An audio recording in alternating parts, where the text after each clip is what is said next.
শাস্ত্র অ্যাবারন Newtonian mechanics.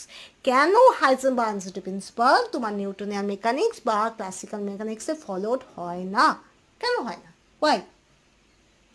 কেন Heisenberg uncertainty principal Newtonian mechanics বা ক্লাসিক্যাল মেকানিক্সে ফলোড হয় না?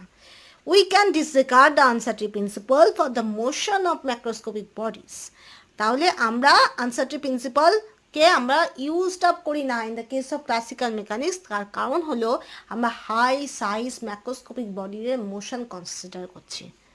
ম্যাক্রোস্কোপিক বডির যখন মোশন কনসিডার করছি তখন সেক্ষেত্রে আমরা হাইজেনবার্গ আনসার্টেনিটি প্রিন্সিপালকে আমরা অ্যালাউ করতে পারি না। কেন করতে পারি না দেখো, we can Das say that for such cases both the position velocity can be determined to A reasonable degree of freedom.